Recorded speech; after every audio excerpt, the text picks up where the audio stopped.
Hey YouTube, today I wanted to do a quick video on how to spot a fake Submariner.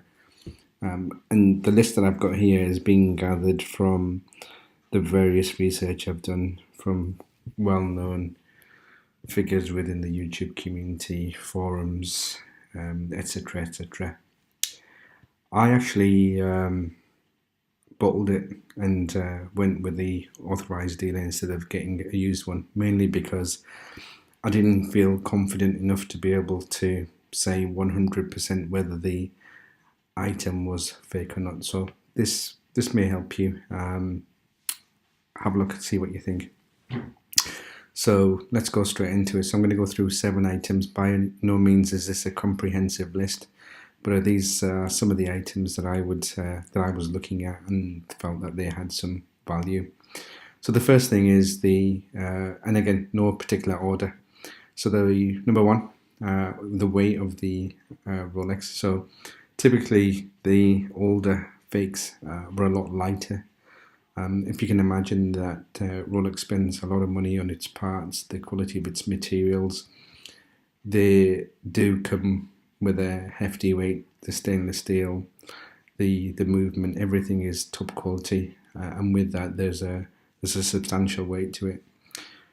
Interestingly enough, though, the newer movements, the newer fakes, they now match the weight, so you can't tell just by the weight. Moving on to number 2, the price. So if the price is too good to be true, it probably is. So either there's some quality issue, or it's a fake. If it's you got a Rolex Submariner and they want £2,000 for it, there's a good chance there could be something wrong with that. As you'll see from one of my previous videos, a lot of times Rolexes appreciate in value. Obviously, initially, depending on the watch, though, Submariners typically, from what I've seen, do go up in value. So if it's too good to be true, then I would probably avoid it. Again, if you're an expert, then you may be able to investigate a little bit further. But for me, being quite novice at this, I'd move on. Okay, number 3, the movement. So what you'll see with the older fakes is the movement is very much, it's not smooth. It doesn't go at a nice pace around the dial, the second hands. Some of the older ones as giveaways, it's ticking along, whereas it should be a nice smooth movement. Again, if it's something that you're not used to seeing, then you're not going to be able to tell. So if you have got a friend or a watchmaker, they would be able to advise.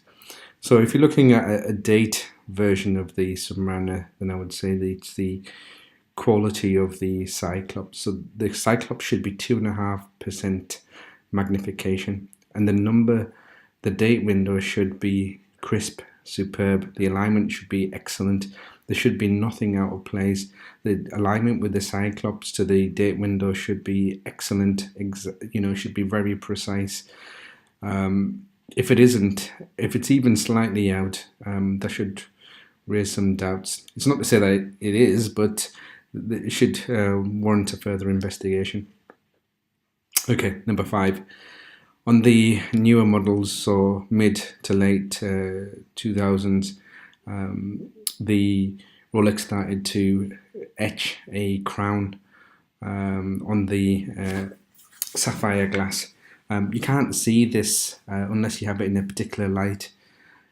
One of the things that's happening quite recently is that the more sophisticated fakes now even have the crown on.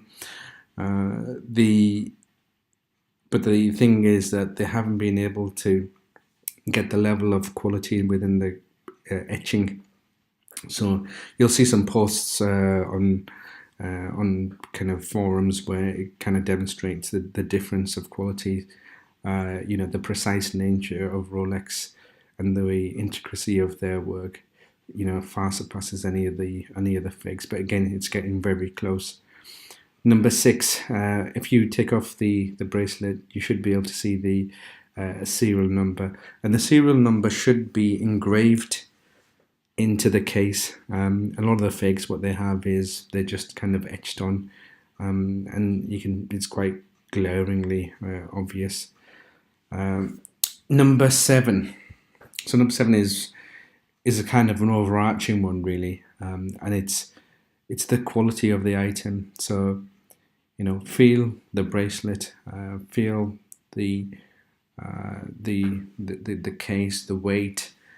Look at the precision of the dial, the indices, the alignment of the bracelet, the alignment of the deployment glass, the alignment of the hands, the bezel. Does it precisely hit the 12, the lume pip at the top? Does it hit precisely the 12 o'clock hour marker?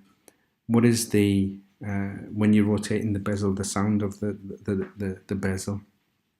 So all of these things will not leave Rolex with any fault.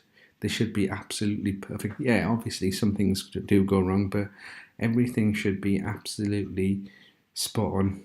If there's one or two things that are not quite right there, then my advice would be to walk away or seek some help from a professional. So this was just a quick run through of 7 ways that you can hopefully avoid being caught out by a fake.